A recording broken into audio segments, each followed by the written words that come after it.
Selamat sore, selamat datang di seri diskusi Girang yang ke-15. Acara ini diselenggarakan atas kerjasama antara Lab Banten Girang, Perpusda Banten, Ikatan Pustakawan Indonesia, dan juga BM.co. Sekarang kita akan membahas kreasi batik Banten dan identitas nasional. Di sini sudah hadir Kang Iman. Halo Kang Iman. Kang Iman adalah seorang guru sejarah yang mana pernah meneliti tentang proses kreatif dari batik Banten dan juga pembentukan identitas nasional ya, batik sebagai identitas nasional. Mungkin bisa dimulai saja. Silakan saya berikan kesempatan untuk bicara. Dan mohon juga untuk operatornya segera siapkan di share screen-nya.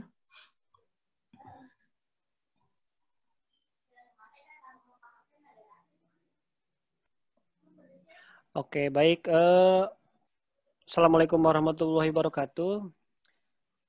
Terima kasih kepada penyelenggara, Mbak Nanda dan Mbak Didung dan semua pihak Perpusda, Kearsipan Provinsi Banten, Lab Banten dan juga BIM.co ya. Terima kasih atas undangannya. Senang saya diundang. Mungkin Mbak Didung bisa ditampilkan PowerPoint-nya. Nggak banyak juga, singkat kok. Jadi ini adalah skripsi saya sebetulnya yang baru saya bahas lagi setelah 7 tahun ya baru saya bahas. Ini skripsi penelitian dilakukan tahun 2012 di UNJ tentu saja. Skripsi saya di UNJ. Awalnya begini ya. Pertama-tama saya memang orang Pandeglang Banten. So saya nyari sejarah yang agak dekat. Kebetulan juga kakak saya yang di UNJ juga jurusan Tata Busana mengangkat tentang batik Banten dan saya mengangkat persoalan sejarahnya gitu. Jadi ini satu Tata Busana, satu tentang sejarahnya. Tahun 2012 saya melakukan wawancara kepada beberapa tokoh-tokoh dan juga mengkaji beberapa literatur. Silakan dilanjutkan slide-nya.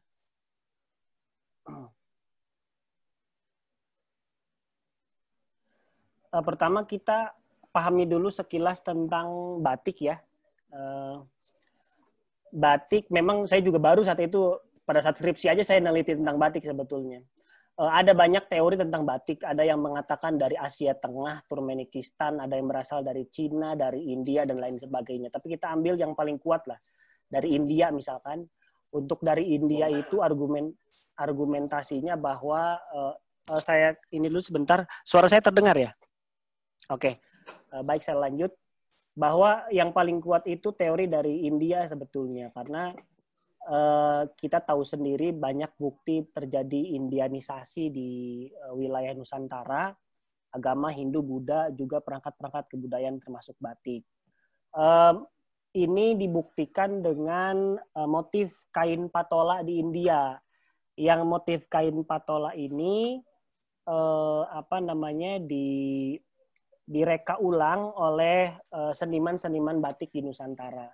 Atau juga ada bukti-bukti tertua lainnya seperti ukiran-ukiran batik di beberapa arca-arca Hindu-Buddha di Nusantara gitu, di Pulau Jawa khususnya. Gitu.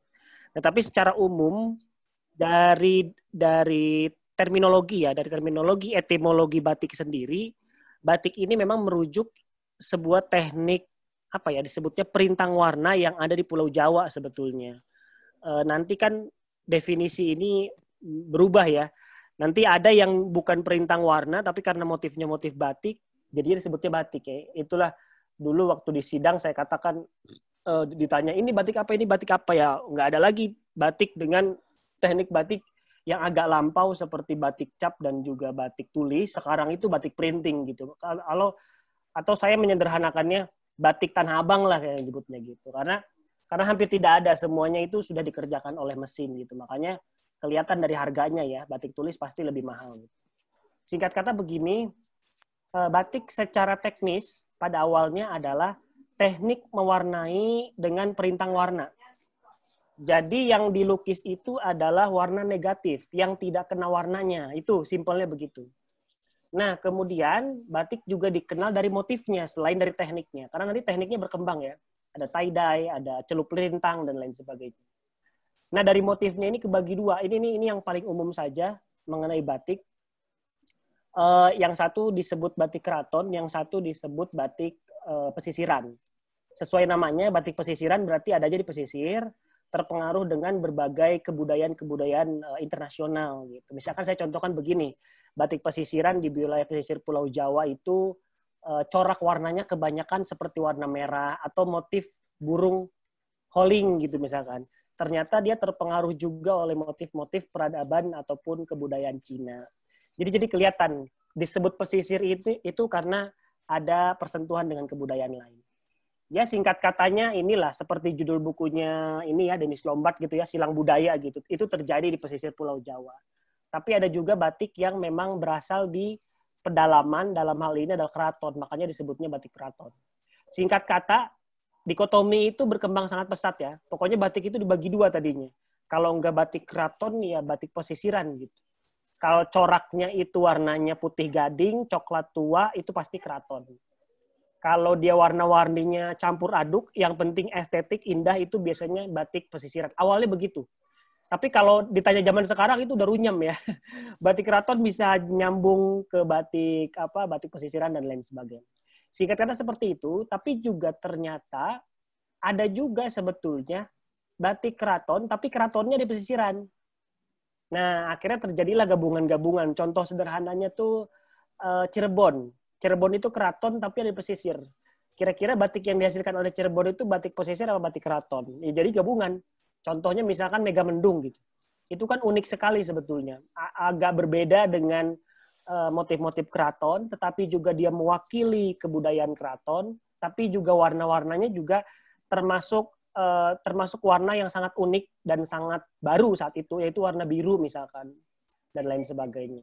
Karena warna biru itu kan dalam sejarah itu baru dikenal sekitar abad ke-17 di Eropa. Maksudnya di Eropa itu sebagai citra warna yang sangat mewah saat itu. Biru ungu itu dulu sangat mewah gitu. Silakan dilanjut, itu perkembangannya ya, perkembangan batik di Indonesia.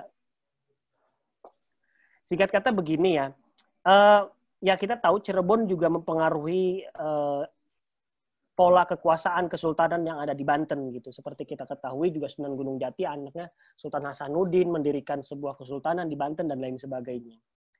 Nah, kan logisnya harusnya ada pengaruh Cirebon terhadap Banten. Dan orang menganggap harusnya ada pengaruh batik di Cirebon ke wilayah Banten.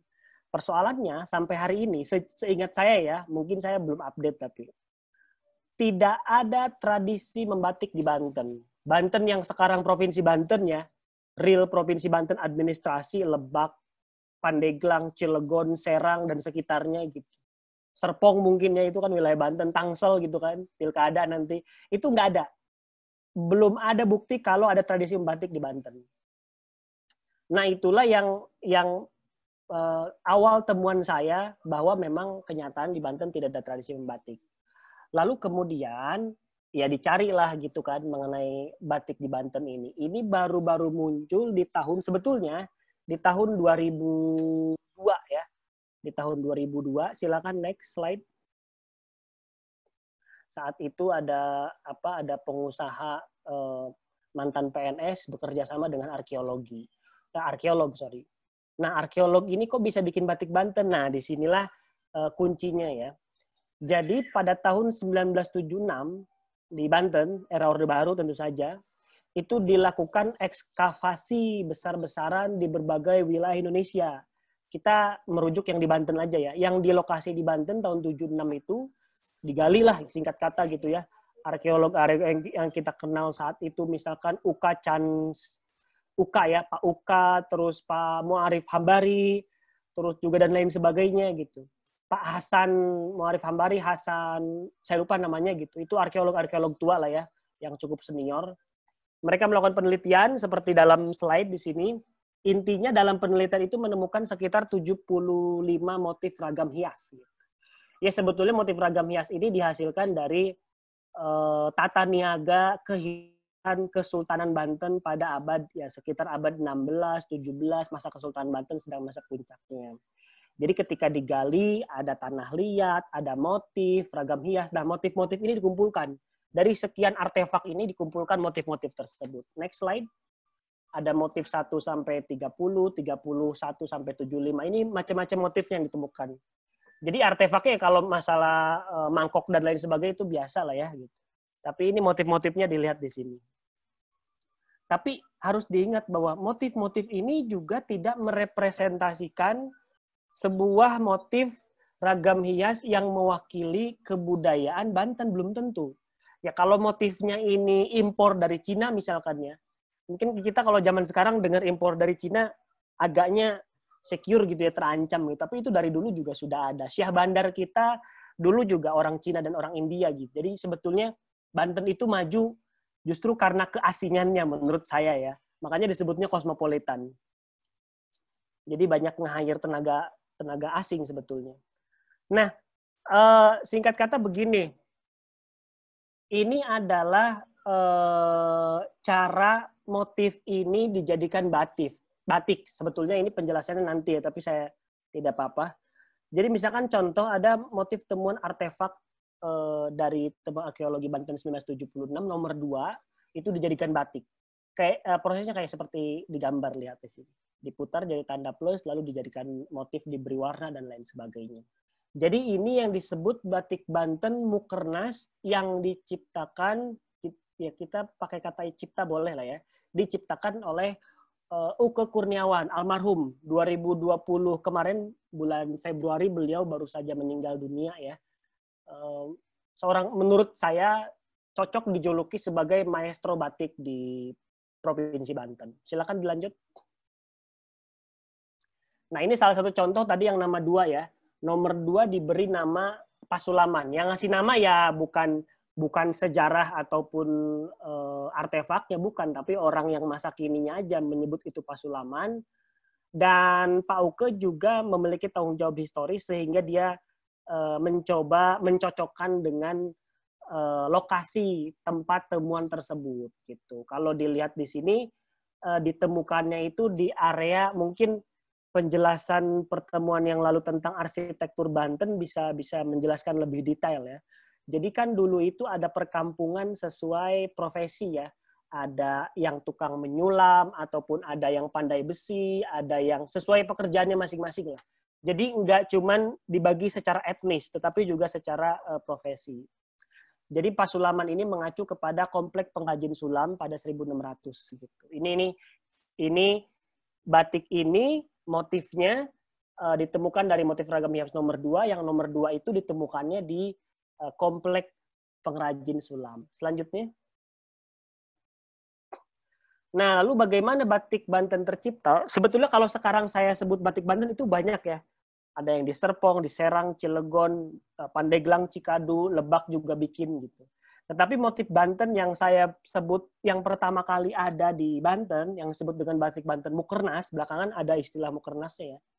Ini sebetulnya berasal dari penelitian arkeologi. Jadi ceritanya begini, tahun 76, seperti saya sebut tadi, ada penelitian arkeologi, dan beberapa arkeolog ini kemudian ingin mengembangkannya ke tanah liat. Mungkin bapak-bapak senior yang ada di sini mungkin tahu nama ini ya, beliau Bapak Halwani Mihro. Beliau ini mendirikan Yayasan Baluarti. Jadi kecintaannya terhadap ragam hias Banten, dia ingin menghidupkan kembali artefak tanah liat itu menjadi tanah liat lagi. Dia bikinlah industri tanah liat gitu tahun 92 sampai 94 gitu. Jadi ini basicnya akademis ya. Dengan kecintaannya terhadap temuan arkeologi, dia ingin menghidupkan itu kembali. Cuman saya pernah ke rumahnya, ketemu anaknya, beliau udah meninggal. Saya diberikan bukunya di situ. Ternyata disebutkan di situ pengembangan motif ragam hias temuan arkeologi menjadi tanah liat ini sempat gagal karena ketika mau dibuat, saat itu industri plastik lagi maju-majunya gitu. Jadi teko-teko itu kalah lah sama teko plastik gitu. Jadi hancur juga gitu. Pak Halwani Mihrob yang mengembangkan.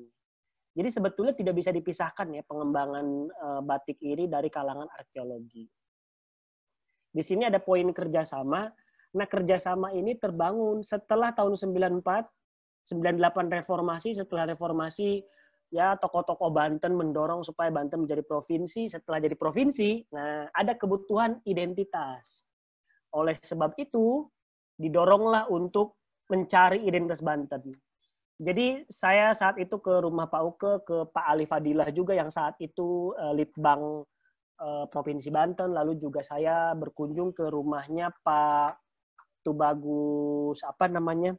Kok saya lupa, tapi ada di slide ya. Arkeolog juga yang di Arkernas. Di sana saya wawancara banyak beberapa dokumen yang diberikan. Jadi ternyata sempat ada rapat dengan pemerintah tahun 2002. Tahun 2002 iya.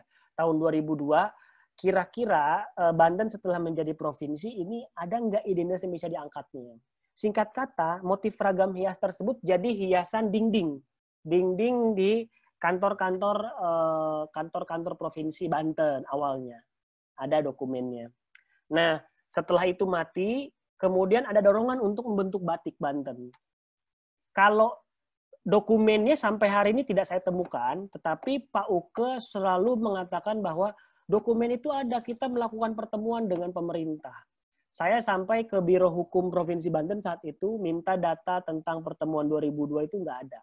Tetapi dari data-data Pak Uke itu ada kegiatannya, ada foto-fotonya dan lain sebagainya. Singkat kata, pemerintah memang mewadahi agar para seniman dan para aktor-aktor identitas ini membentuk identitas Banten. Terjadi kerjasama dengan pemerintah, tidak ada kabar. Kalau versinya Pak Uke itu nggak ada kabar. Akhirnya dia mencoba membentuk sendiri batik Banten dengan motif ragam hias tersebut. Gambar-gambar ini adalah gambar motif ragam hias yang didaftarkan atau dibentuk oleh Pak Uke Kurniawan dengan Tubagus Najib, ya namanya Pak Tubagus Najib, itu daftarkan ke Haki menggunakan dasarnya adalah dari motif ragam hias temuan arkeologi 1976 di Banten. Lanjut. Nah ini ya, cuman Pak Uke baru saja meninggal. Saya boleh menyebutnya pelopornya. Tubagus Najib ini arkeolog yang mensupportnya dalam beberapa kegiatan itu. Pak Hasan Muarif Ambari juga datang sebetulnya menandatangani, meresmikan yang ada di Serang itu loh. Lokasinya di mana sih batik Banten Pak Uke itu? Dekat rumahnya Atut ya. Di situ apa sih? Ada masuk gang lagi, saya lupa namanya itu. Lalu Pak Ali Fadilah karena termasuk yang vokal ya, Pak Ali Fadilah ini menentang gitu. Beliau kan arkeolog lulusan Perancis gitu ya. Terus melihat ada komersialisasi terhadap benda arkeolog, beliau langsung respon. Apalagi saat itu beliau peneliti di Litbang Provinsi Banten yang menolak. Makanya kemudian hubungan antara Pak Uke dan juga Pak Ali Fadilah sempat tidak harmonis. Gitu. Walaupun nanti Provinsi Banten akhirnya bikin lagi batik Banten, cuman saya nggak tahu lagi itu namanya apa. Silakan dilanjut.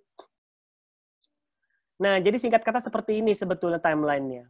Ada penelitian arkeologi tahun 76, dikembangkan motif ini oleh Pak Halim Mirob dengan Yayasan Baluarti. Tahun 2002 dikembangkan juga oleh Pak Tubagus Najib dan Uke Kurniawan untuk menjadi batik. Setelah tahun 2005, menurut saya akhirnya menjamur batik di mana saja gitu. Ada yang kita sekarang di Lebak, dekat Multatuli, di Cikadu, di Serpong itu ada 2 kalau nggak. Di Serang itu ada banyak. Cuman saya nggak tahu ini basicnya seperti apa. Nah, penelitian yang saya lakukan ini hanya 1 sebetulnya. Walaupun orang tersebut 1, tapi ini pelopor sebetulnya.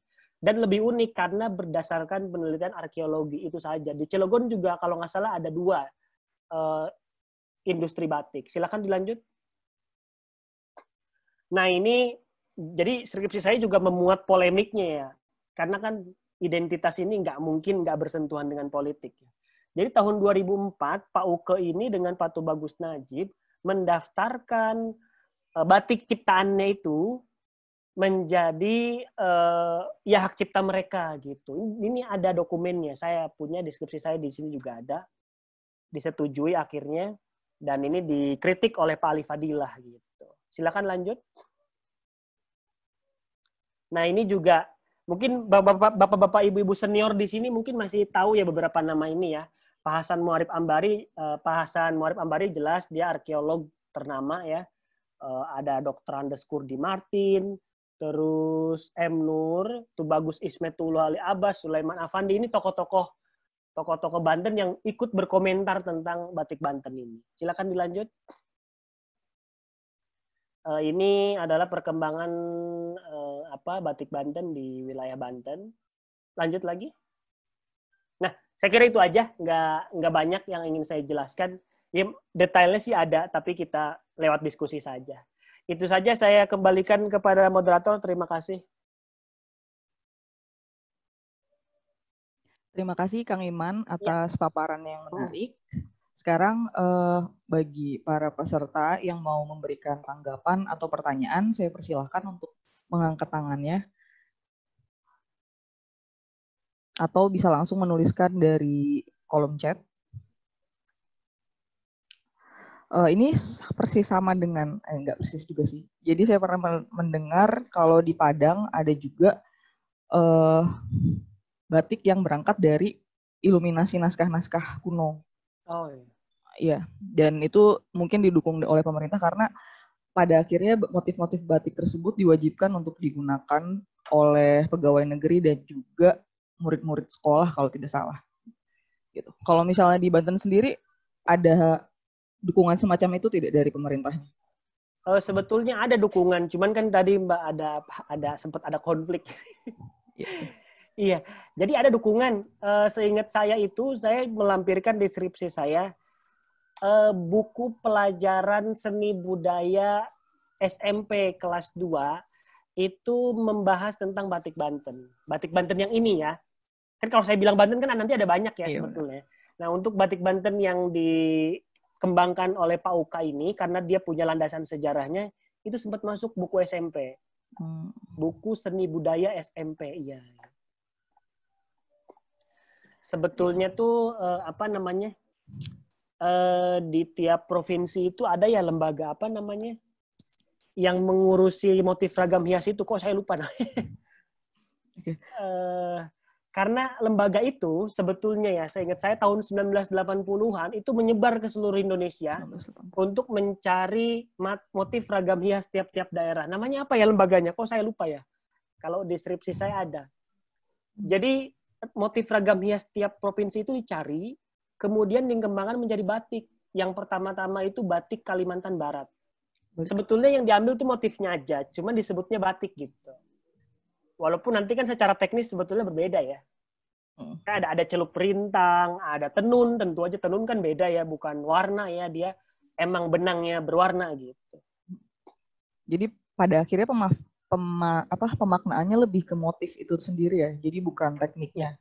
Iya, tekniknya sudah lama nggak digunakan. Namun kemudian sebagai sisi kualitas ya, saya perhatikan juga generasi pembatik yang tahun 2000-an ini juga ingin menghidupkan kembali batik dengan teknik lama. Misalkan Pak Uke itu tadinya tulis, cuman dia nggak sanggup. Capek juga bikin batik tulis kan bisa berbulan-bulan ya. Akhirnya di lebih fleksibel, dia memakai batik cap yang tapi tetap pakai lilin. Masih pakai lilin, masih pakai proses gitu kan, lorodan dan lain sebagainya. Dan ada waktunya, yang begitu.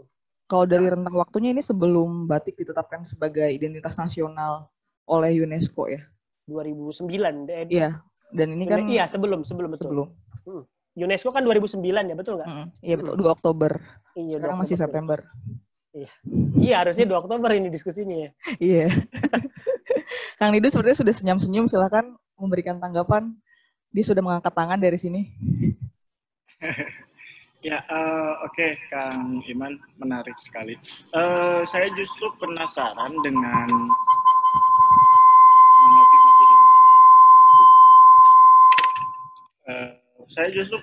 dengan polemik yang terjadi pada saat itu ya. Pertama gini, karena yang dikenal sekarang misalnya ketika menyebut batik Banten, maka satu-satunya yang dirujuk adalah batiknya Pak Uke itu. Sementara untuk batik-batik yang lain itu kan mereka akhirnya punya nama-nama sendiri tuh. Cilegon, batik Krakatoa, Pandeglang yang di Cikadu, batik Cikadu, Tanjung Lesung, di Rangkas juga ada namanya sendiri. Nah, yang dipatenkan oleh Pak Uke pada saat itu, apakah ini batik Banten sebagai nama itu sebagai merek dagang, atau memang dia menjadi satu klaim bahwa ini kemudian menjadi identitas karena namanya batik Banten gitu loh. Menjadi seolah-olah bahwa tadi itu Banten punya tradisi membatik. Ketika kita kehilangan konteks penciptaan yang dilakukan oleh Pak Uke. Nah, saya ingin menggali lebih lanjut dari Kang Iman, polemik yang terjadi pada masa itu antara katakanlah tadi Ali Fadilah dan orang-orang yang mendukung terciptanya batik sebagai identitas Banten, awal-awal pembentukan batik Banten ini. Gimana, Kang?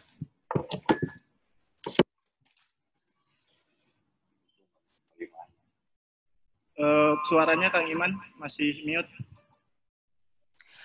Di PowerPoint ada, coba ditunjukin lagi yang tadi warna pink yang ada Pak Ali Fadilahnya. Saya nggak tahu kebaca nggak ya sama teman-teman di sini, tapi di dokumen situ kelihatan. Jadi secara literal ya, secara kata-katanya adalah motif batik Banten Mukernas nomor sekian. Jadi namanya itu nomornya disamakan dengan nomor temuan arkeologi.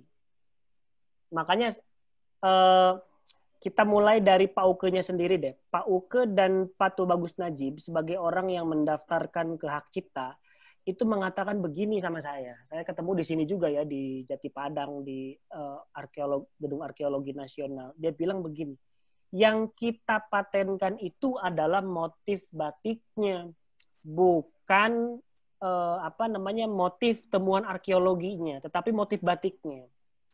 Walaupun ada semacam garis abu-abu di sini ya, karena di dalam PowerPoint ini sudah belum ya? Karena di dalam surat hak ciptanya itu disebutnya motif batik Banten Mukernas nomor 50 gitu. Artinya nomor 50 kan benar-benar merujuk ke temuan arkeologi yang ada nomornya itu ya, 1 sampai 75 gitu. Nah, ini sebetulnya yang dipermasalahkan oleh Pak Ali Fadilah. Makanya beliau langsung statement gitu. Statementnya bahwa, nah di sini digambar, yang satunya lagi, yang ada gambar dokumennya. Nah ini tadi. Sebelumnya. Nah ini. Pak Ali Fadilah bilang, membatik itu bukan kebudayaan Banten. Benar, merujuk. Karena Pak Ali Fadilah itu ternyata temennya Guliot ya. Nyebutnya apa sih? Saya bahasa Perancis agak susah ya. Guliot atau apa sih namanya? Charles Guliot lah ya. Karena sama-sama. Katanya Gio. Gio ya itu. Pak Ali Fadilah ini temennya ternyata. Dia bilang bahwa membatik itu bukan kebudayaan Banten. Memang betul, nggak ada bukti sampai hari ini ya. Kecuali ada yang bisa ngebuktiin ya, saya nyerah. Peninggalan arkeologi itu tidak dapat dikomersialkan dan dipatenkan. Nah, kalau lihat gambar dokumennya di sini, penamaannya adalah Seni Motif Batik Banten Mukernas nomor 50 di sini nih. Di judulnya di bagian bawah, nama, kewarganegaraan, alamat tuh yang di bawahnya tuh.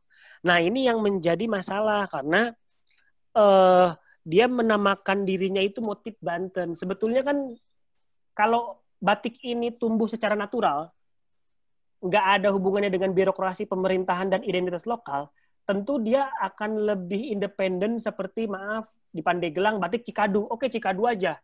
Cikadu nggak ada hubungan dengan pemerintah, nggak ada hubungan dengan dorongan politik, dan lain sebagainya. Maka itu yang alamiah tuh model-model seperti batik Garut, karena dia ada di Garut. Motifnya itu lebih ke binatang burung merak dan lain sebagainya. Jadi jelas lokalitasnya. Tapi kalau ini, nah itu karena batik ini lahir dorongannya ada dorongan politik untuk membentuk identitas provinsi yang umurnya baru berapa tahun 2000 ya, baru lahir itu Banten. Makanya kemudian penamaannya pun seperti itu. Ya saya pribadi nggak berpendapat sebetulnya karena saya kan harus meneliti dua pihak seperti itu. Tetapi memang protes orang-orang yang tidak setuju dengan hak cipta ini juga masuk akal karena dia menamakannya batik Banten. Sampai hari ini kan tetap dominan itu gitu. Itu Pak Nidung, mungkin ada yang belum saya jelasin tapi mohon dipancing dikit lah.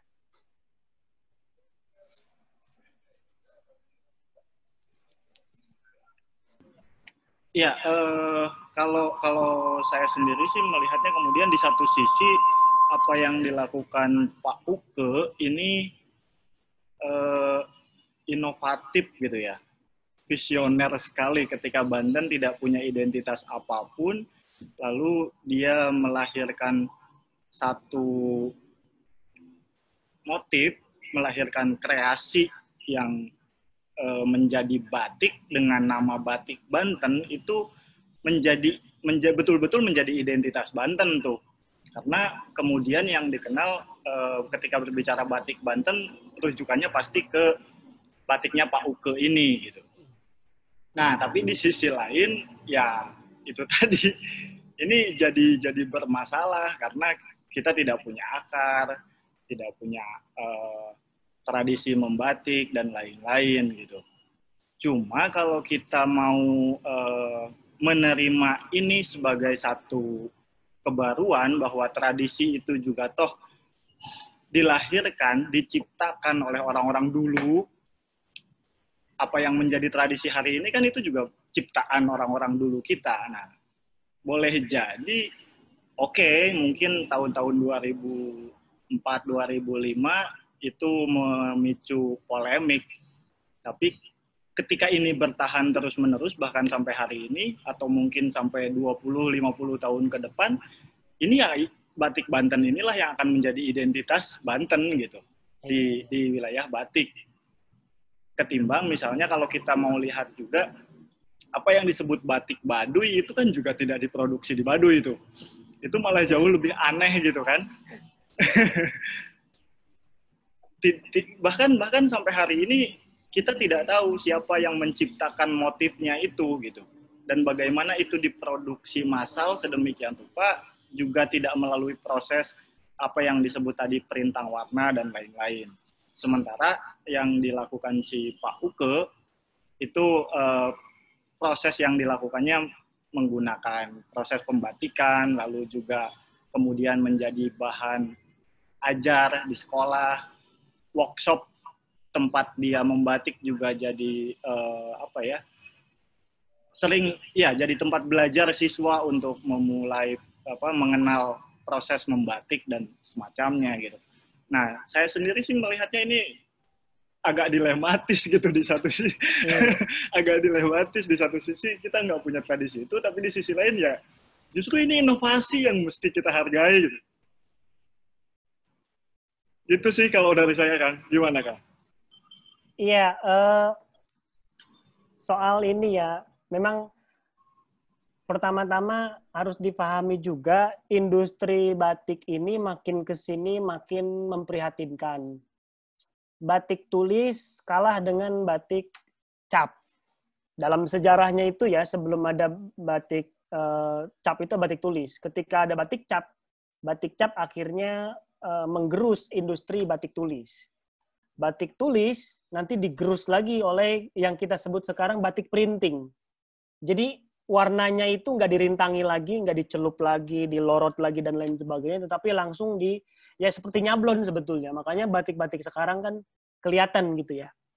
Nah, ini juga yang Baduy juga sebetulnya sangat unik. Kalau ngomongin usia ya, justru lebih saya agak kurang suka menggunakan istilah ini. Mungkin eksotik ya, indigenous, tapi nanti saya dikritik sama orang postkolonial. Artinya dia lebih tidak modern, mungkin begitu kali ya istilah yang pas ya.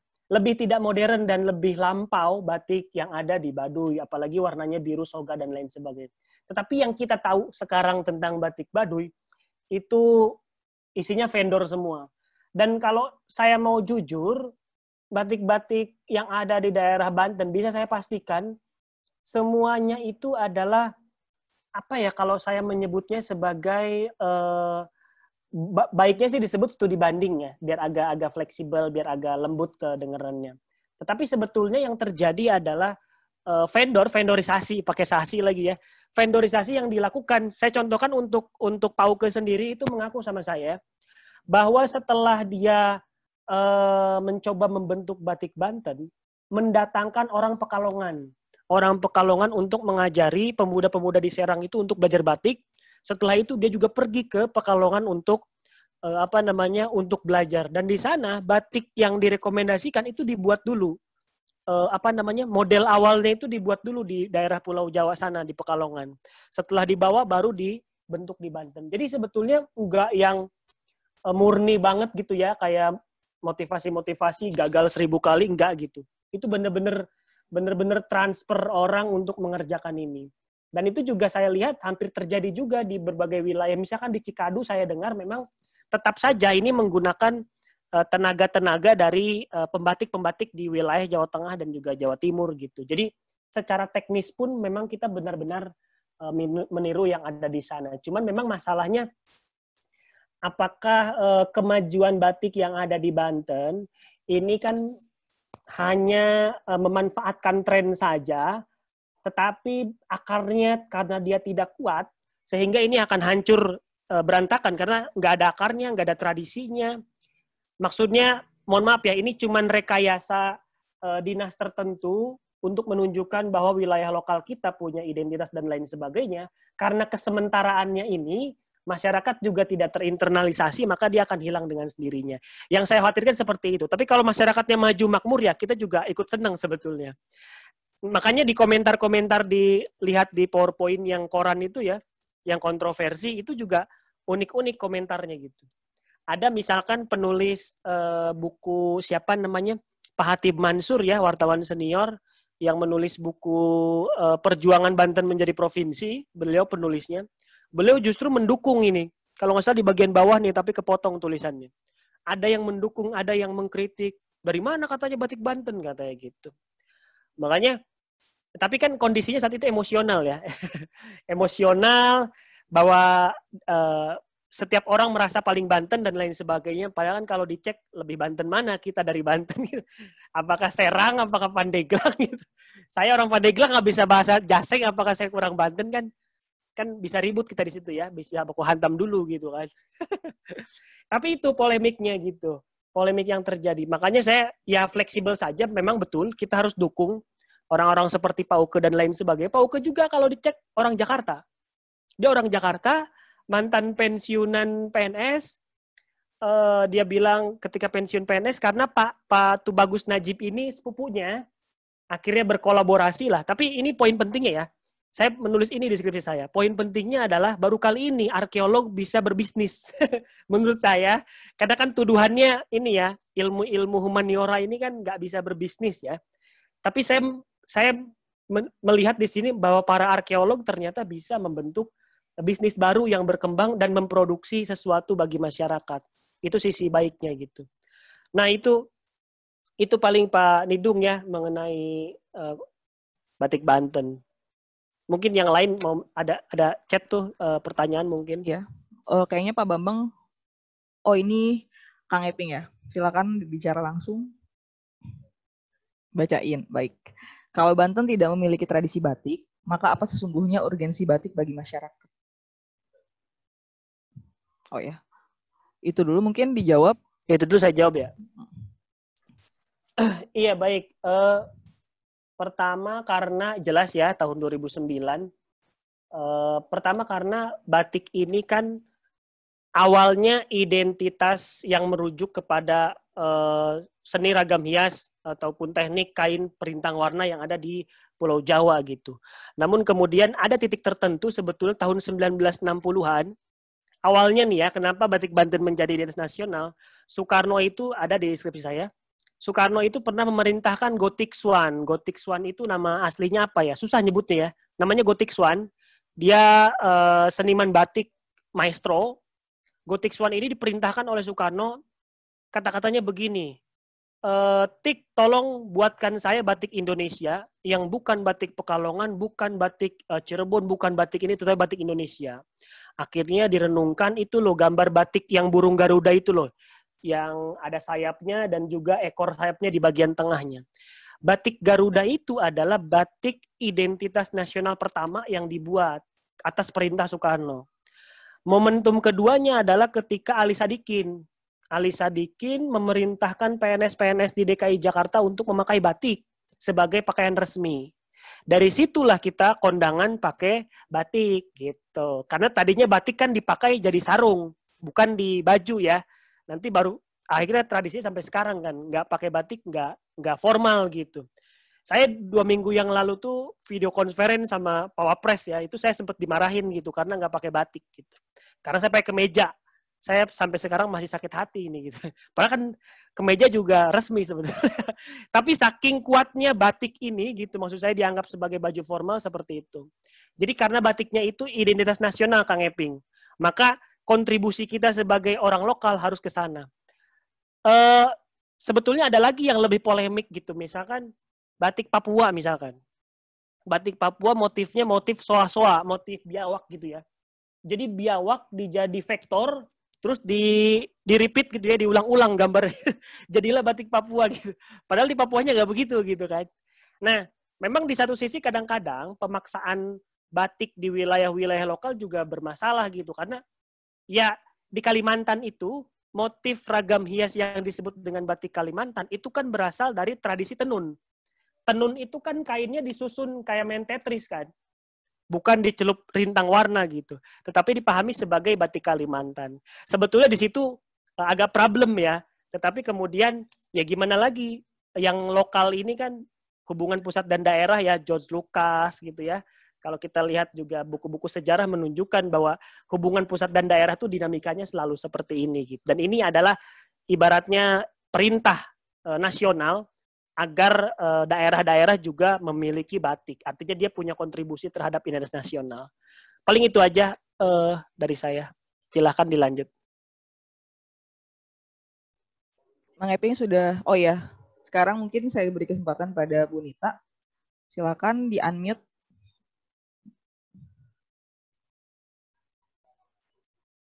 Assalamualaikum warahmatullahi wabarakatuh. Ya. Ya, maaf saya nggak mendengarkan dari awal, memang kan baru masuk tadi sekitar jam 4, tapi sekilas mudah-mudahan. Maaf, suaranya agak terputus, mungkin karena sinyal ya, atau karena terlalu jauh dengan HP? Mungkin sinyal ya. Jadi saya juga memang nggak mengikuti dari awal, tapi sekilas bisa menangkap gitu kan, di perkembangan batik di batik Banten itu lebih banyak karena politis ya. Tapi kalau saya lihat di beberapa foto, terutama di bupati yang digunakan, bupati-bupati sekitar tahun 18-an, itu mereka menggunakan batik. Lalu batik yang mereka gunakan itu batik dari mana gitu? Apa sudah diidentifikasi pada saat batik ditentukan sebagai batik Banten gitu ya, mulai dari ragam hiasnya dan sebagainya gitu. Apa sudah ditelusuri gitu mereka yang digunakan oleh pejabat-pejabat di zaman dahulunya lah gitu ya. Karena dari hasil foto-foto kalau saya bisa share gitu ya, mereka menggunakan batik gitu. Sebentar, kalau dari handphone bisa di-share nggak ya? Bentar. Karena sangat menarik. Bisa dibagikan ke kolom chat, ada file. Ya, bisa di. Coba. Iya, nanti bisa dibagikan di kolom chat. Nanti saya share screen dari sini. Oh, nah, bisa ternyata sama Anindu. Ini kita lihat. Bisa ini? Ini bisa. Ini kita lihat Bupati Serang keempat. Nah, mereka menggunakan batik. Nih, coraknya unik menurut saya ya. Kemudian ada lagi, ada banyak soalnya. Nah, sampai sejauh mana gitu maksud saya waktu saat penentuan motif batik Banten tersebut. Ntar saya share lagi itu satu, kemudian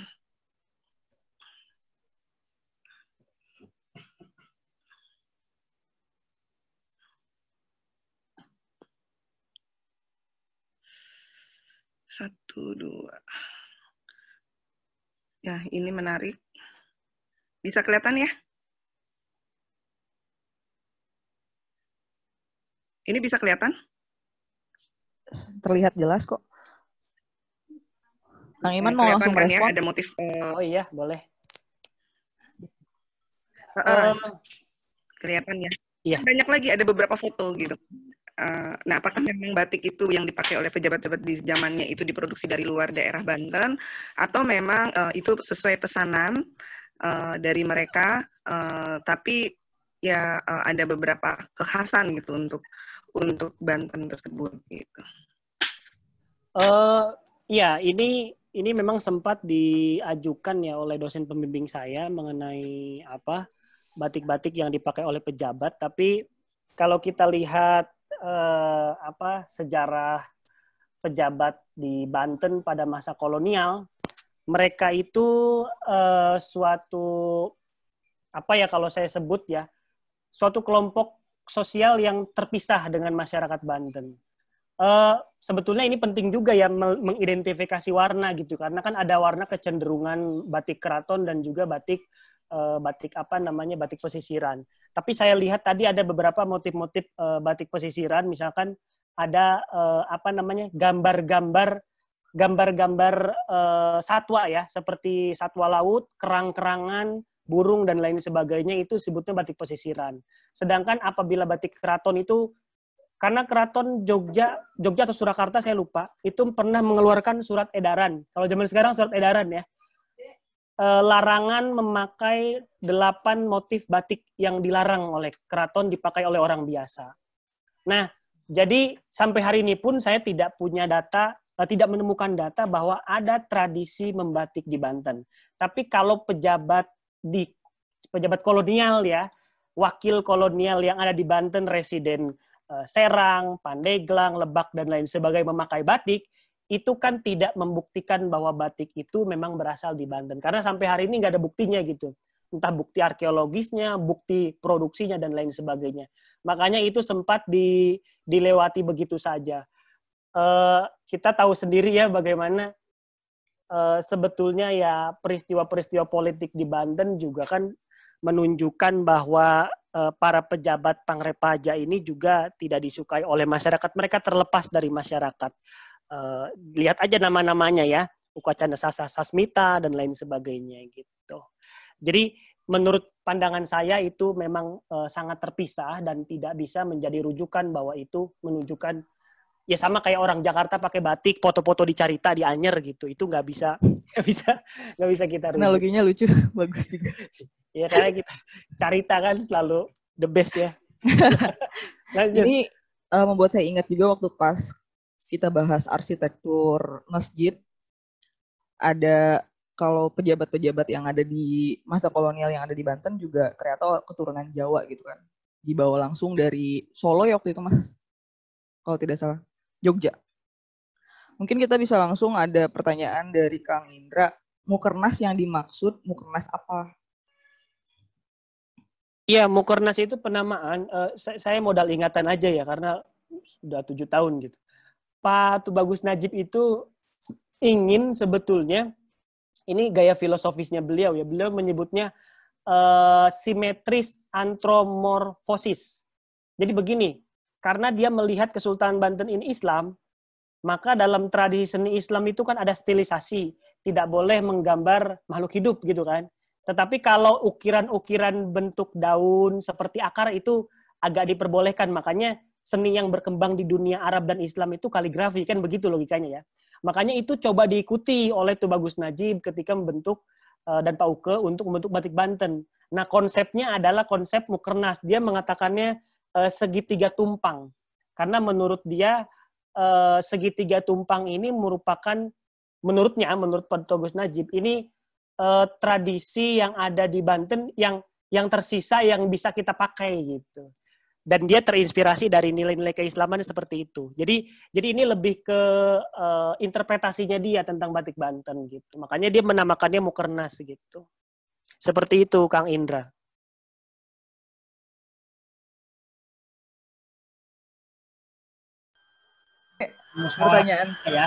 Pertanyaan selanjutnya dari Kang Rendra, mungkin bisa langsung pakai suara aja Mas Rendra.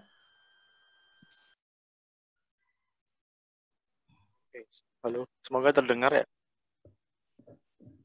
Iya, terdengar. Terdengar. Oke. Sebenarnya saya juga nggak ngamatin detail-detail dari awal tadi ya. Cuma melihat sekilas itu, apakah memang sebenarnya pembuatan batik Banten itu terkait kelanjutan dari ya politik Orde Baru ya, selain karena visi kebudayaan nasional itu. Karena sebenarnya mulai ada politik batikisasi di seluruh Indonesia itu kan karena Orde Baru gitu, karena Soeharto lah ya karena Soeharto dan kemudian semua provinsi dan semua sampai di level kabupaten itu harus memiliki batik gitu ya.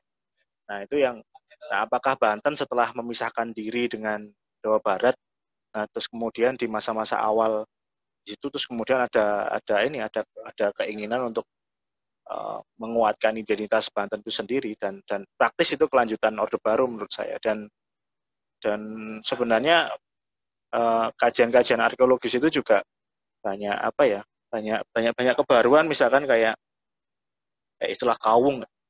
Kawung sebenarnya di Jawa sendiri narasi tentang kawung itu nggak begitu kuat, tidak sekuat di Sunda kuno misalkan. Dan saya masih menemukannya di Baduy Dalam, bagaimana kawung itu berangkat dari pohon, ya, terus kemudian dibelah dan dicap-cap di kain putih dan akan jadi motif kawung. Dan justru itu sorry Mas, batik kawung itu yang ada X-nya 2 kecil itu ya? Iya nggak sih? Iya, betul. Oh, iya. Ya, betul itu. Yang X itu. Nah, saya pikir sebenarnya mungkin saja Banten itu terutama di wilayah Lebak ya, Lebak atau di tradisi Banten kuna itu juga memiliki tradisi Banten itu sendiri. Misalkan langgam-langgam yang ada di temuan-temuan arca yang paling baru itu juga sebenarnya butuh penelitian lebih lanjut gitu loh. Jadi mungkin itu sih sebenarnya. Itu aja pendapat saya. Terima kasih. Iya. Langsung saya jawab Mbak. Oh ya. Ya. Yang masalah Orde Baru menurut saya tidak langsung ya. Kalau visi bahwa batik itu harus dikembangkan tiap daerah sebagai sebuah konsep politik mercusuar Orde Baru itu iya gitu.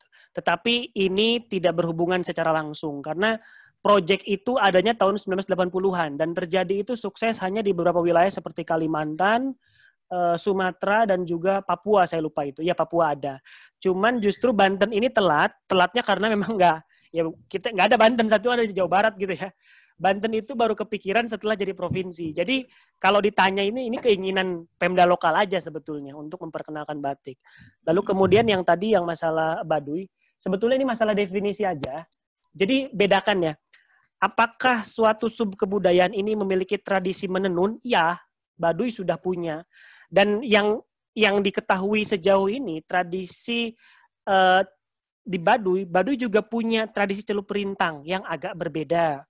Kalau di Pulau Jawa itu kan dia memakai disebutnya kumis kucing, minyak perintangnya itu menggunakan lemak sapi, binatang dan tumbuh-tumbuhan.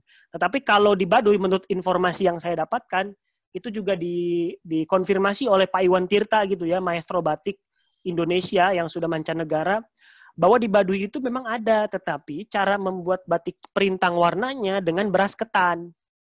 Jadi si warna itu nggak akan masuk gitu ke sana. Dan warna yang dikenal itu bukan biru, karena biru itu warna soga ya dari tumbuhan soga ya kalau nggak salah ya. Warna biru itu dari tumbuh-tumbuhan yang sebetulnya nggak asli di daerah Banten. Dia malah adanya di Jepang sebetulnya. Ada tumbuh-tumbuhan yang menghasilkan warna biru. Dan yang ada di Museum Nasional, saya cuma dapat fotonya doang ya. Itu warnanya kemerah-merahan sebetulnya. Motifnya juga cuman titik-titik, garis-garis dan simetris itu aja gitu. Enggak begitu rumit motifnya gitu. Itu yang ada di Baduy. Jadi kalau mereka sudah bikin motif kain, ya gitu. Tetapi apakah itu bisa batik? Nah, itu tinggal di definisinya aja. Apakah ini perintang warnanya memakai canting atau memakai cap atau memakai, karena kalau yang di Baduy itu katanya pakai bambu di titik-titikin untuk perintang warnanya. Itu untuk yang Baduy ya. Itu dari saya, moderator. Menarik sekali. Karena saya juga baru tahu sebenarnya soal itu. Kemudian ada pertanyaan dari Mbak Dian, mungkin bisa langsung menjelaskan sendiri pertanyaannya, Mbak Dian. Kenapa? Iya. Halo Mbak Dian.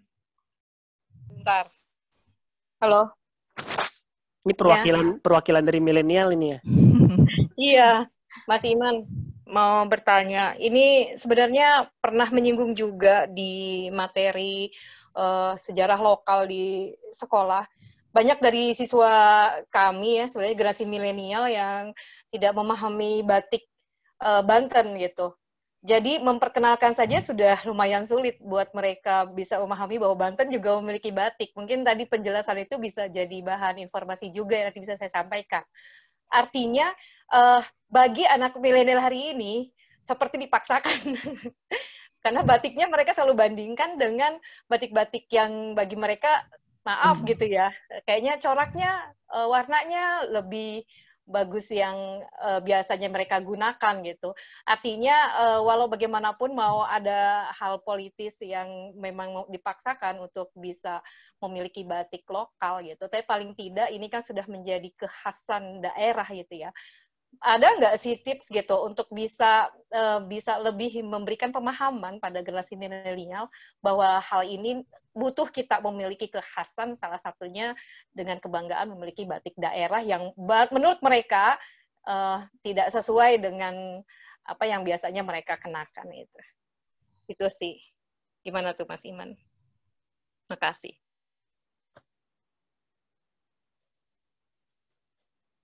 Kang Iman suaranya masih di mute. Iya, pertanyaannya sangat aktual ya. Mungkin ada dua kondisi sekarang yang kita hadapi ya, kondisi normal dan juga kondisi COVID seperti sekarang. Kalau kondisi COVID seperti sekarang, jelas kita harus sangat mahir menggunakan multimedia. Tentu saja sangat dekat sebetulnya batik ini dengan teknik desain grafis sebetulnya ya. Ini sangat-sangat bisa kita dekatkan sebetulnya dengan anak-anak yang punya kecenderungan seperti itu. Karena saya pernah mengajar juga 2 tahun di Hello Motion High School, sekolah design thinking. Di sana justru yang diajarkan kepada anak-anak yang gap-nya itu sangat jauh ya. Anak-anak ini lahir tahun 2003-an, kita tahun 90-an, nggak pernah juga nyentuh batik tulis, kita harus memperkenalkan mereka batik yang jauh juga jaraknya sama kita. Jadi kita mendekatkan 2 generasi sebetulnya. Saya kira yang tradisional saja dijalankan, misalkan ajak mereka ke Baduy, ajak untuk workshop di misalkan punya tempatnya Pak Uge Kurniawan, hal seperti itu bisa dilakukan. Atau memang kalau memang kita sebagai ingin menyatukan banyak generasi, kita memang harus banyak berusaha keras. Misalkan begini, ada banyak hal yang tidak kita ketahui tentang mereka ya, tentang anak-anak. Siapakah akun-akun Instagram yang mereka follow dan lain sebagainya, itu sangat penting karena saya juga harus mendalami media yang mereka pakai. Kita sibuk di WA, anak-anak kita kan sibuk di Line ya, atau yang lain gitu. Kita menerbitin buku, mereka sudah baca Wattpad dan lain sebagainya. Itu juga harus dipahami dulu gitu. Jadi memang ada media yang sangat berjarak di sini. Namun saya memang pernah melakukan itu bahwa saya contoh sederhana sebetulnya ya, walaupun ini kartun yang sangat jadul, Dragon Ball misalkan. Kalau angkatan 90-an ke sana yang masih tahu Dragon Ball, itu di beberapa adegan-adegan komik, itu sebetulnya ada patung-patung Bali, kain-kain batik, dan juga beberapa panorama-panorama pantai yang ada di Sulawesi Utara. Dan ini yang tahu ini kan ya guru sejarah tentu saja gitu. Nah, maksud saya bahwa daya imajinasi anak-anak ini, mereka main PUGB dan lain sebagainya, itu bisa didekatkan sebetulnya. Tapi kita ini harus berusaha, mau nggak kita masuk ke main game online seperti mereka dan lain sebagainya. Tapi yang simpel itu sebetulnya melihat lingkaran-lingkaran sosial mereka, karena itu sangat penting. Jangan-jangan kita lingkarannya berbeda.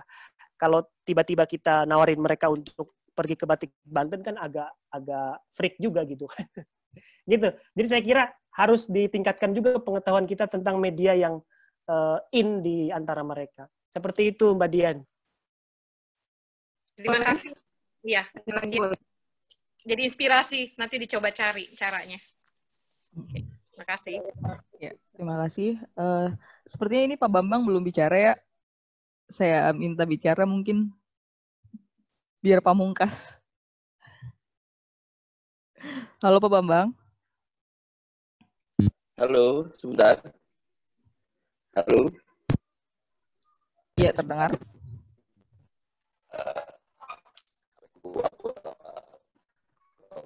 Oke. Suaranya terputus ya suaranya. Putus-putus aja itu. Halo. Gimana kamu? Sudah beres? Suaranya masih kayak robot, mungkin agak geser supaya sinyalnya lebih baik. Oke. Bagaimana? Masih udah bisa? Ya, terdengar. Terdengar. Oke. saya nggak ada selain Baduy, saya pengen lihat Baduy. Saya juga kemarin agak diskusi sama Nidu bahwa yang paling penting bagi saya adalah kita mau tunjukin bahwa Banten punya kreativitas masa lalu. Itu yang ingin saya tekanin sebenarnya. Soalnya mau namanya batik atau enggak batik itu urusan kedua. Wacananya aja sekarang ngomongin tentang batik sebagai warisan bangsa. Tapi yang paling penting saya adalah menunjukkan pada anak-anak generasi muda ke depan bahwa Banten nenek moyangnya itu punya kreativitas juga. Mereka bisa buat pakaian, mereka juga mengenal warnanya. Ini untuk mendorong teman-teman anak muda ke depan yang pengen seni rupa itu punya landasan di masa lalu.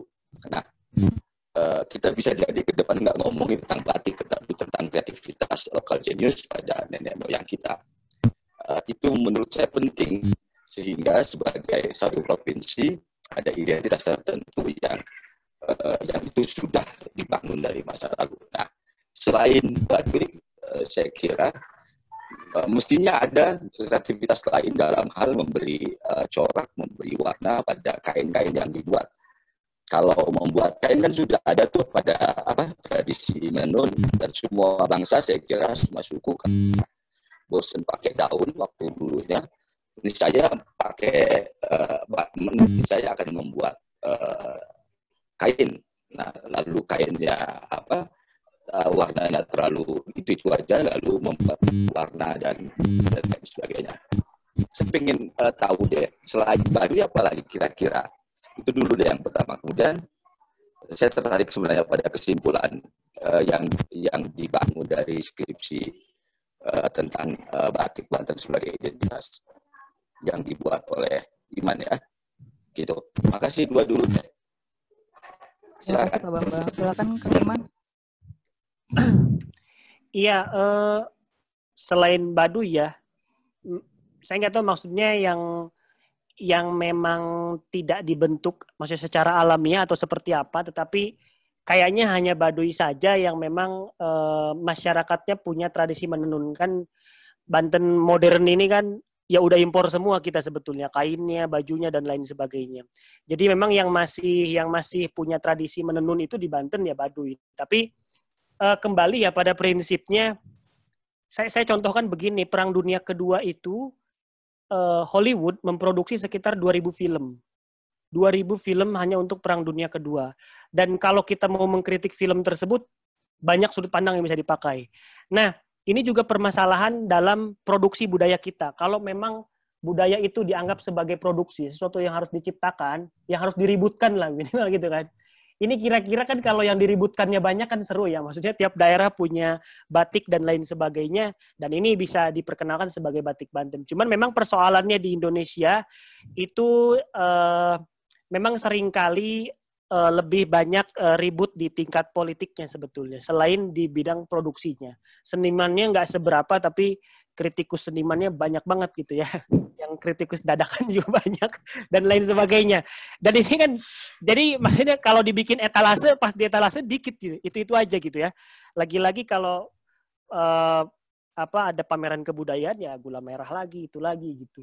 Sedangkan produk kebudayaannya nggak berkembang gitu. Makanya kemudian kalau saya pada akhirnya tidak bisa menjustifikasi, memang itu yang bisa dilakukan Pauke ataupun yang ada di Cikadu, yang ada di Serpong dan lain sebagainya. Memang ya dalam hal ini pemerintah memang bisa memfasilitasi ini semacam lomba dan lain sebagainya. Beberapa saya sudah pernah melihat ya lomba-lomba desain grafis dan lain sebagainya, walaupun hadiahnya katanya hilang saja dan lain sebagainya. Tetapi memang di sini persoalan besar dalam produksi kebudayaan kita ini ketika tidak difasilitasi, tidak dilombakan, tidak dikompetisikan, ini juga menjadi masalah karena kalau mereka bikin batik dengan cara lama, batik cap dengan beli lilin dan lain sebagainya, dan harus bersaing dengan batik, Cina misalkan, yang batik Cina ini mulai meningkat dengan tajam, dia dengan batik printing lebih murah, lebih halus gitu kan, dia punya tradisi kain sutra yang sangat bagus, ini juga kita kan kalah juga. Tetapi makanya cara terakhir untuk bertahan yaitu dengan ketika seniman ini berkolaborasi dengan pemerintah gitu dalam hal kompetisi. Seingat saya sih itu yang bisa buat kita bertahan gitu. Terima kasih kepada moderator, silahkan dilanjut. Menarik juga ya. Mbak Nita mau bicara lagi? Saya berikan kesempatan. Oke, sedikit saya menarik sekali. Berarti ini kan tidak menutup kemungkinan kita untuk berbicara atau menggali kembali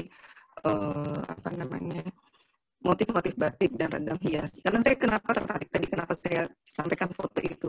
Seharusnya foto-foto yang tadi sempat saya tampilkan itu salah satu rekam jejak sejarah yang pernah ada gitu kan. Nah, kemudian bicara mengenai batik, bicara mengenai motif, bicara mengenai ragam hias itu kan merupakan berjalannya tuh sama gitu dengan zaman di saat itu sampai di saat ini gitu. Menggambarkan gitu kan. Salah satunya kita lihat ada anak-anak muda yang juga telah mengembangkan motif batik yang dari DNA batik gitu ya, dari DNA batik-batik di Jawa Tengah dikembangkan dengan teknologi fraktal dan sebagainya, jadi bisa mengeluarkan motif-motif yang lebih modern gitu kan. Itu tidak menutup kemungkinan. Mungkin Mas Iman juga tahu di beberapa ini. Nah, justru itu kenapa sih saya tuh tertarik, karena saya dulu juga pernah ini batik, waktu itu masih tinggal di Banyuwangi. Dia punya garis kebudayaan juga yang cukup unik gitu, mirip-mirip dengan Banten gitu kan. Dia punya corak batik Gajah Oling yang tadinya memang tidak begitu terkenal gitu, akhirnya sekarang bisa mendunia gitu kan. Nah, bagaimana kalau menurut Mas Iman sosialisasi terhadap kegiatan membatik di Banten ini, kemudian mengembangkan motif-motif yang ada di Banten ini, apa sudah signifikan gitu loh? Karena ini akan terus berkembang kalau menurut saya. Jadi tidak menutup kemungkinan ya hanya motif-motif dari ragam hias yang telah ditemukan di bangunan-bangunan kuno gitu kan. Tadi kan Taugo dari situ sebagian besar gitu kan. Nah, tapi bisa dari rekam jejak sejarah yang digunakan masyarakat di itu. Dan saya tadi tertarik yang mengenai di Baduy. Kenapa kok nggak batik Baduy yang yang tadi sangat unik ya, itu nggak diangkat oleh pemerintah Provinsi Banten gitu untuk itu dikembangkan gitu kan. Karena itu sangat menarik dan orisinal menurut saya. Gitu. Gimana Mbak Iman? Karena Mbak Naga tadi baru tahu tentang yang Baduy ini, teknik membatik Baduy. Saya juga baru dengar gitu. Ini hal yang sangat menarik yang harusnya bisa diangkat gitu, lebih jauh. Nah, pengembangannya bisa dilakukan dengan cara-cara modern gitu kan. Sehingga bisa dikenal gitu. Ya, baik. Terima kasih Mbak Nita. Kita ambil studi kasus Baduy ya untuk soal kebudayaan ini. Sebetulnya ada dua hal. Misalkan hal yang pertama, kita mendukung bahwa suatu kebudayaan itu harus diciptakan, diproduksi, jelas. Dan yang kedua adalah fenomena ketika, saya nggak tahu ini benar atau enggak ya, warga Baduy mengirim surat agar Baduy dihapus dari destinasi wisata nasional gitu. Ini kan dua hal yang harus kita jaga secara seimbang ya. Nanti dikonfirmasi ya. Mungkin aja saya terkena hoax, saya nggak tahu lah. Tapi ini begini ya. Kita ingin memproduksi semacam kebudayaan, datanglah pariwisata, investor dan lain sebagainya.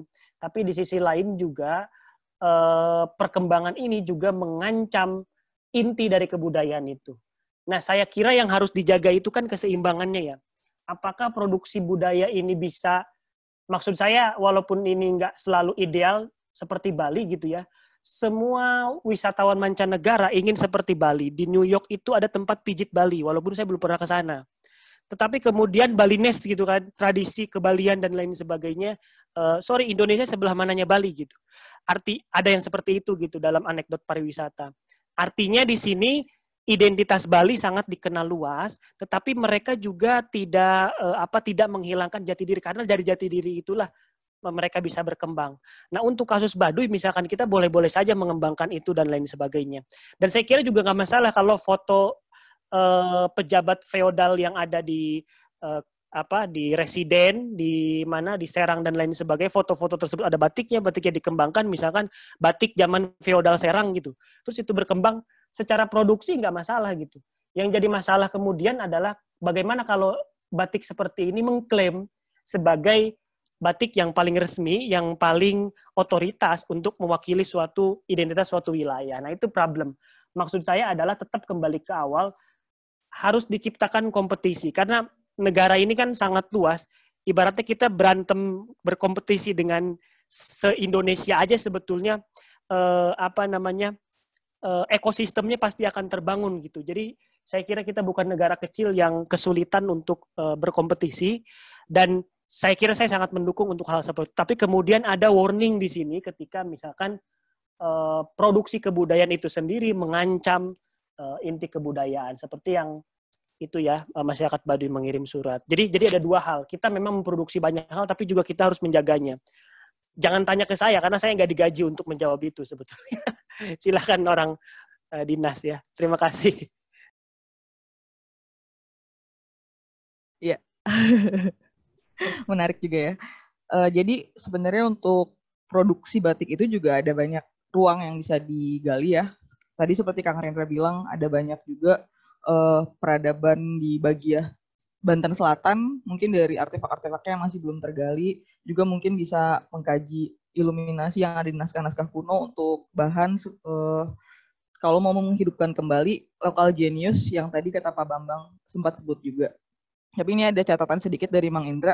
Mungkin foto tadi yang ditunjukkan oleh Bu Nita, yang dimaksud Kang Iman, dulu batik itu buat celana bukan buat pakaian katanya gitu. Mungkin karena dipakainya untuk bawahan ya. Ya. Ada istilah namanya batik pagi sore. Jadi pagi sore itu ya bisa dibalik ya. Kalau pagi dibalik, sore dibalik. Jadi motifnya bisa berubah sebetulnya. Setengah itu kan ya, kain satu kain setengah. Motifnya beda-beda. Mang Eping, silakan. Gini Kang Iman. Jadi kalau kita bersepakat bahwa Banten itu tidak mempunyai tradisi membatik, berarti batik hari ini hanya sebagai media bagaimana mengaktualisasikan identitas lokal, gitu kan. Nah sebenarnya mah kalau pernah pegang mushaf Al-Quran, mushaf Al-Bantani, nah di situ juga ada motif-motif yang berasal dari masjid-masjid yang berada di Banten, yang kemudian itu menjadi garis pinggir, apa namanya itu? Iluminati yang di Mushaf Banten itu juga sebenarnya mah bisa dijadikan salah satu identitas lokal yang bisa dialih mediakan ya ke batik gitu. Dan itu juga cukup bagus saya kira. Bahkan beberapa motif yang ada di itu cukup menarik, yang berasal dari motif masjid kalau tidak salah ingat gitu. Apakah memang misalnya ya kepentingan batik hari ini ya hanya sekedar untuk mengaktualisasikan nilai-nilai lokal itu? Gitu aja mungkin komentar saya. Iya, saya sih sepakat Kang Iping ya, bahwa batiknya ini kan sudah sangat fleksibel, dia hanya jadi wadah, dan tiap daerah itu mengisinya dengan motif ragam hiasnya masing-masing. Jadi saya kira semuanya itu bisa saya tidak membantah itu. Pada akhirnya batik menjadi wadah motif ragam hias lokal tiap daerah. Itu paling jawaban dari saya, Kang Eping. Saya sepakat aja kok.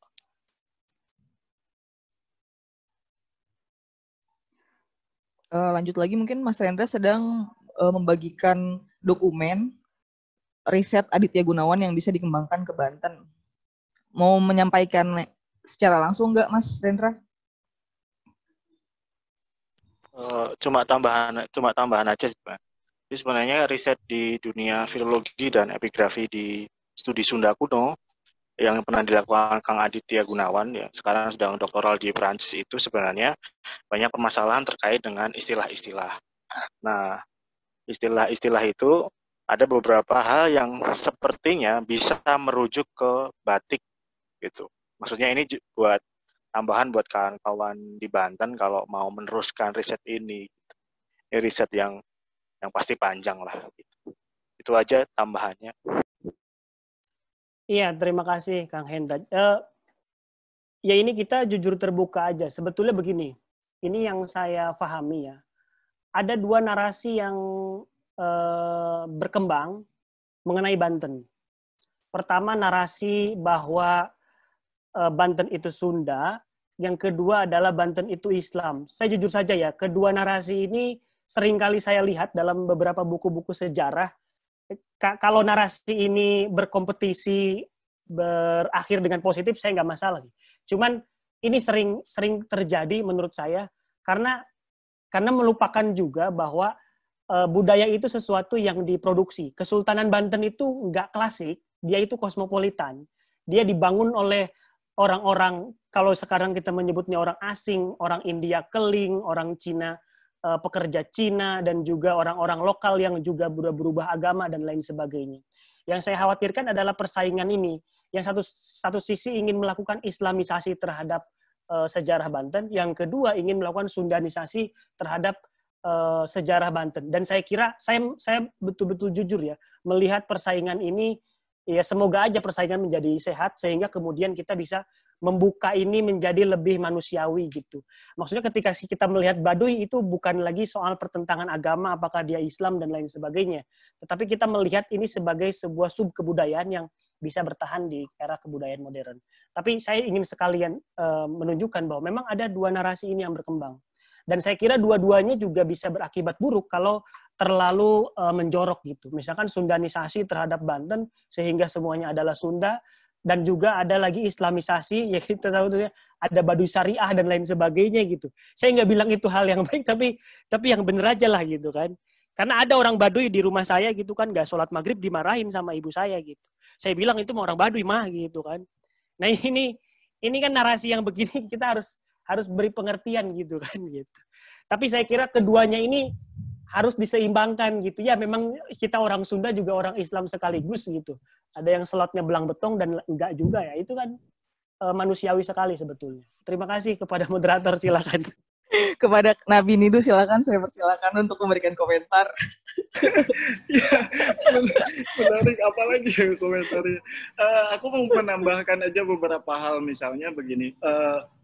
Ya menarik sebetulnya karena beberapa batik yang ada di Banten ini itu kan ya semuanya batik kreasi lah ya, diciptakan belakangan. Dengan Kang Rijal misalnya di Cikadu, saya sempat terlibat bagaimana proses pembelajaran ibu-ibu di Cikadu, masyarakat setempat, itu diajari proses membatik oleh orang-orang yang memang didatangkan dari Pekalongan. Nah, yang dilakukan oleh Batik Cikadu adalah transfer pengetahuan bagaimana agar batik itu memang diproduksi oleh masyarakat Cikadu gitu. Jadi didatangkanlah pecantingnya sebelumnya, lalu tukang capnya dan lain-lain itu untuk mengajari anak-anak muda terkait pewarnaan, untuk mengajari ibu-ibu untuk proses pencantingan. Nah, jalan sekian tahun, saat ini itu sudah berjalan dan memang diproduksi oleh masyarakat setempat. Itu menjadi menarik. Dan beberapa yang dikembangkan oleh Batik Cikadu, itu memang diambil dari apa-apa yang ada di Pandeglang misalnya. Mula-mula yang ditonjolkan adalah badak. Sekalipun awal-awal sekali gambar badaknya tidak menyerupai badak, tapi mirip tapir. Tapi kesini sudah lebih mirip badak gitu ya, gambarnya itu. Maung Kodim gimana? Maung Kodim ya itu lebih mengerikan. Lalu itu saya sempat juga ikut terlibat untuk membuat satu motif dari honje. Honje itu apa ya? Kecombrang. Kecombrang. Ya, dari bunga kecombrang itu yang kemudian saya buatkan gambarnya sedemikian rupa yang direspon oleh orang yang mampu membuat capnya. Jadi dari kecombrang dibuatkan desainnya lalu dialihkan kepada bentuk cap untuk kemudian diproduksi menjadi batik Cikadu gitu. Ya salah satunya motif kecombrang yang belakangan ini gitu.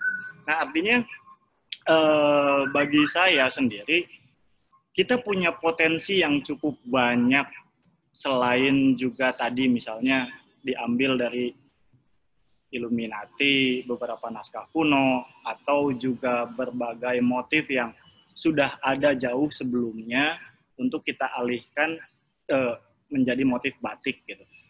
Karena kita nggak punya tradisi membatik, ya sudah kita bikin kreasi saja sebanyak-banyaknya, dan kalau perlu mungkin itu didaftarkan, dipatenkan, juga dikompetisikan kalau kata Kang Iman untuk terus-menerus diproduksi oleh orang Banten gitu. Batik Krakatau di Cilegon juga seperti itu, menggali-gali apa yang ada di Cilegon, motifnya golok gitu. Gambarnya golok gitu. Batik Lebak juga sama, yang berangkatnya dari Leit, Baduy, lalu Angklung, hal-hal semacam itu tuh yang kemudian berubah dialihkan menjadi motif untuk batik. Nah, hanya saja mungkin tantangannya bagi kita ketika ini hanya dijalankan oleh para pengusaha, kalau kata Kang Iman tadi ini divendorkan, yang berbahaya itu kan ketika motifnya itu berangkat dari Banten misalnya, tapi kemudian ini tidak diproduksi di Banten itu sendiri.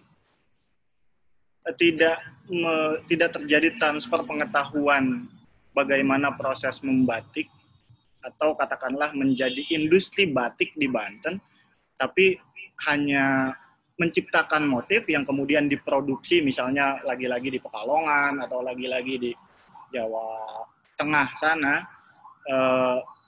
itu malah hanya menjadikan Banten sebagai pasar motifnya sendiri gitu. Tidak terjadi ekosistem pembatikan, tidak terjadi pembelajaran mengenai batik dan lain-lain. Barangkali itu yang mungkin bisa didorong oleh ibu guru siapa tadi, Bu Dian, semacam itu. Ya, Kang Iman sendiri ya seorang guru juga gitu ya. Mungkin itu saja dari saya. Anda, atur nuhun. Kang Iman mau menutup, memberikan statement penutup mungkin? Iya, tutupnya apa ya? Jadi begini, abad ke-17, Thomas Tampo Raffles itu membawa contoh batik ke pertemuan Versailles di Paris. Dia menunjukkan bagaimana masyarakat jajahan Inggris, ya saat itu kan dijajah Inggris ya, Raffles kan orang Inggris, sudah menghasilkan peradaban sedemikian tinggi, dan itu mengejutkan bangsa Eropa yang mereka itu memakai pakaian tuh nggak sampai di motif, nggak sampai ada ragam hiasnya gitu. Mereka kan flat ya, warna biru, warna putih, daleman, luaran, blus dan lain sebagainya. Nah ini mengejutkan banyak orang. Toh ternyata Pulau Jawa yang dijajah oleh bangsa Eropa, ternyata mereka bisa menghasilkan peradaban yang cukup tinggi. Nah saya kira itu yang harus kita ulang kembali, bagaimana motif ragam hias Banten ini juga bisa kembali di kancah internasional. Paling itu saja ya dari saya. Lebihnya saya kira mohon maaf. Nantilah kita bisa diskusi-diskusi lebih ringan lagi, Bang Nidu. Terima kasih semuanya, moderator. Dari saya, wallahul muwaffiq ila aqwamit thoriq. Assalamualaikum warahmatullahi wabarakatuh. Waalaikumsalam. Jadi mungkin akan lebih seru kalau moderatornya adalah Bang Rizal ya, supaya kita bisa membuli bagaimana motif badaknya tampak seperti tapir. Tapi Bang Rizal tidak bisa hadir. Dan untuk peserta yang tadi tidak melihat dari awal, kami akan membagikan video rekamannya di YouTube Lab Banten Girang. Bisa di-subscribe atau di-like juga. Kemudian ini kita akan masuk ke sesi foto bareng, jadi mohon diaktifkan videonya. Halo Jenny, ada Budian, Mas Rendra, Bang Nuril, April, Teh Rehan, Bang Heru, Mang Indra. Nggak apa-apa kan yang botak juga nggak apa-apa. Ini masih di-record, Mas. Sebentar, saya tutup dulu. Jadi, terima kasih sudah hadir di seri diskusi Girang ke-15. Minggu depan kita akan bicara tentang Tan Malaka, yang mana pembicaranya adalah Bang Heru. Bang Heru nanti akan dipandu oleh moderatornya Mang Nidu Marnidu. Jadi saksikan di 15.30 Senin depan. Mantap, mantap. Murid saya harus hadir ini semua, santri-santri. Tentang Tan Malaka dan jejaknya di Lebak ya, di Banten mungkin. Jadi ayo kita foto bareng. Bang Nuril belum nih. Mang Indra juga. Matikan saja. Jadi sampai jumpa.